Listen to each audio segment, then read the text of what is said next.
This is Gerardo Del Real with Resource Stock Digest. Joining me today is the chairman and CEO of ALX Resources, Mr. Warren Stanyer. Warren, how are you?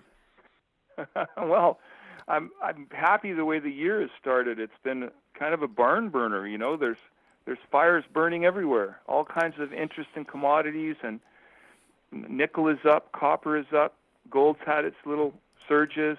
Uranium's kind of flat, but you know, we're still involved in that business as well. We have a lot of uranium properties, so but certainly the interest from some of these investment funds in the U.S. has really helped the Canadian uranium market for sure. No, listen, there's a clear pivot and a clear allocation of capital towards anything related to the electrification of everything and clean energy, right? And I think that for ALX, people that may not be familiar with the company, given that you're trading at around 9 cents and a ridiculous market cap, you have a copper project, which we'll talk about here, that you just had some news on. You have a nickel project that you just signed a definitive agreement for. You have gold, you have uranium, as you mentioned. You find yourself here, Warren, with an abundance of projects with commodities that are really in demand right now. Well, and how it evolved was, you know, we were purely uranium. As a matter of fact, we were divesting gold assets back in 2015 or 2016, around that time, because, you know, there was a feeling among our major shareholder base that that's where we should be. And yes, we all had hope for the future of uranium, but it just really got stagnant after a while. So turning to other commodities in 2018 and sort of taking baby steps in different directions. And then in 2019, we were fortunate enough to stake a majority of the Axis Lake and Ray Lake nickel deposits, which then led to what we have going with Rio Tinto on what we now call the Firebird deposit, where we, you know, eventually acquired more ground, and so that's all very exciting. The permit will be coming this month, and hopefully we'll have a drilling decision. And I've heard, you know, that, well, I know that Rio Tinto really likes the project, or they wouldn't have come to us in the first place, you know. And the VTEM airborne that we did was successful, and we see new targets. It's very exciting. You just want to get on the ground with a drill. So all of this evolved over time. Then it was, oh, look at the price of copper. And what about that copper project we've been hanging on to for 5 years? and that's the Cannon Copper Project, which we've now quadrupled the size of the claims, actually quintupled, sextupled the amount of claims from what we were hanging on to, which covered the historic mine. I don't want to get into too much about quoting the historical resources. I mean, they're in our disclosure with all the language approved by our lawyers. I'd rather leave it at that. But, you know, there's high-grade copper in a system there. And we just happen to have the claims that cover a series of zones that are all running, according to the old timers, a couple of percent copper, between, you know, 1% and 2%. The resources quoted in all of their old reports are actually higher than what we disclose today. But we're not going to get into it because it's about all the nuts and bolts of how you come up with a resource estimate in the modern era. Everything's different now. We're just going by what the government quotes, the metric tons, the grade that they're satisfied with reporting, and so that's what we reported. But there is copper there. And when you read the story of Cannon, the Cannon property, it's a story of cycles in commodities that killed interest in the project from time to time. It's a story of incompetence of certain operators that tried to do mining, and they weren't really qualified to do it. And this is what you find when you read these old reports. They're all online. It takes time. They're excruciating to download, to read, to remember who said what and when, but that's the story that we have seen. So here we are in a new era. The property's never been flown by a proper airborne EM survey. So luckily we have some 2-year-old magnetic data that the government flew that's really good, and that's helping us. So what we want to do is fly it see where these zones go. And here's the best part, Gerardo. Ask me what the best part is. Warren, in your estimation, what would you describe as the best part? So in one of the old reports, more than one, they referred to a hole that was drilled that was over 1,900 feet, which we discussed in the news release today. It was called CR15.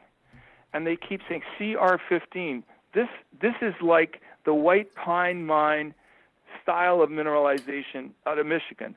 This is like the African, I guess the Zambian copper belt, where you get into these sedimentary hosted horizons that go for a long ways. And we've tapped into it with this one hole. And we'd like to go back and do that some more, but they never did. They stuck with the 300 to 500 foot holes and outlined a resource for the time of let's call it the near surface. But they knew that there's the potential for something big below. And because, this is the cool part, Elliott Lake, we're 33 kilometers from, 20 miles. Elliott Lake was, do you know about Elliott Lake and the uranium boom of the past? No. Oh, it was our premier uranium. I'm not sure how many millions of pounds were mined, but it's got to be 50 to 100 million or something. It went for years and years, but it was very deep. So in the area of Cannon Copper, people would drill deep holes, 5,000 foot holes and beyond, looking for more Elliott Lake style uranium.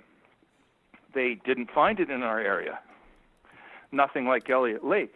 But what we get is old drill logs from uranium hunters where you can see that after they get to that 2,000 foot level, they're finding chalcopyrite, and they're not even sending it in for assay. That is fascinating. Because they were looking for uranium, and they didn't have a budget. All they were using is a scintillometer, a Geiger counter to measure the core, and if they got something hot, they'd send it into the lab, but they never really did. So they would just describe the chalcopyrite at depth, and we see it in several places. So this depth idea is going to take a lot longer to figure that out, and maybe we'll need a major company that believes in that theory, that it is like white pine in Michigan, that it is like the African copper belt. Because in the 60s, these guys would go, if this thing is true, it could be beyond imagination, period. That's what they put in the reports. So that is fascinating. That is fascinating. It's highly speculative that there is a deep resource. But what we do know is there's a younger, pretty rich resource of some kind. We don't know how big, because it's old-timer stuff. And so that's what we want to measure with geophysics and see where these things go. And there's the likelihood of many other zones that were never touched. And it's been dormant for a long time. So it got pretty exciting this week, the more we dug into it, and what the geophysicist's opinion was when he looked at this modern magnetic data, that this could be good. It could be really good. I mentioned... There we have it.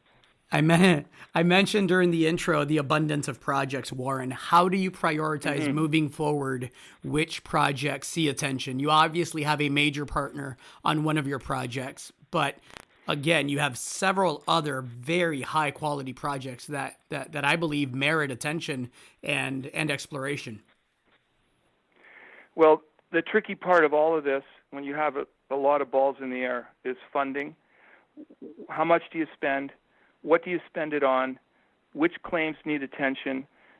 When you called, that's exactly what I was speaking to our president and chief geologist about. We have to get a very good grasp in 2021 of where we need to spend money and how much and how long will the claims be good for. And all of these things, when you get into a lot of properties, the maintenance of the properties has to be very well thought out. What do we let go? What don't we care about anymore? What do we care about? Okay, so all of this we're underway on this, and then that is how much money can we raise Okay, so what I say is we need a discovery. I think that Firebird is going to produce that. And we still own 100% of it at this point. So a discovery at the Firebird Nickel Project will help us raise money for all of our other projects, because we don't have to spend our own money at Firebird. I like the strategy. It's smart. Absolutely. Yeah, Rio Tinto is spending up to $12 million in 5 years. The first 3 years, they have to spend $3 million minimum. And I mean, if we get a drilling program going this year, we'll be up to $2 million after, say, a year and a half. Something like that, with the airborne plus drilling. Would you like to remind the audience what the current market cap is? Let's see, 9 million. I guess 13.5 million. Yeah. That's there's a lot of upside given the joint venture with Rio Tinto, given the quality of the other projects. Fingers crossed for a discovery, Warren. Is there anything else that you'd like to add? I know you're kind of playing it close to the vest when it comes to the Cannon Copper Project, and I'm sure that you have your reasons. But is there anything else that you'd like to add before I let you go?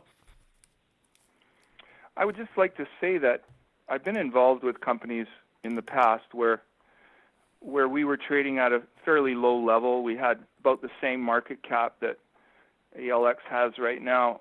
The one that comes to mind always first and foremost for me is UEX Corporation. The summer of 2003, we were trading at about 8 cents. We did a 10-cent financing. I guess somebody paid, some fund from New York. Within a couple of years, we were at $4 and $5. So it's all about discovery. So we don't give up, because you never know when it's going to come. Well said. Well said. The risk, the reward, that's why we do this, right? Well, that is. And being in that situation before, and you know, you get up every day and you have to have that faith that what you're doing is right. You're doing the best that you can with the tools that you have, and it can lead to a discovery. So I think in the case, as I've already stated, I won't belabor that point, but we've got properties on the verge of discovery. So let's get out there and get drilling and make them. Given the backdrop in the commodity space and the commodities that these projects are prospective for, I gotta believe you're feeling encouraged and you're feeling excited about the rest of the year. And at the same time, you have to remain level-headed like a samurai, not happy, not sad. If you've read any of their work, their writings, not happy, not sad. No, but I mean, obviously, you make a discovery, it's woohoo, pop a few corks. You know, we deserve it. So let's see what happens here. Sounds good. I'm looking forward to this year for sure. I think after, you know, we've been through some lean times in some of these commodities markets, and now things are changing for the better. So let's get out drilling. Well done. I've complimented you in the past with the multiple companies you're involved with on how you've used bear markets to position for bull markets. And you've positioned shareholders well. You should be commended for that. And let's hope that you can deliver a discovery or two.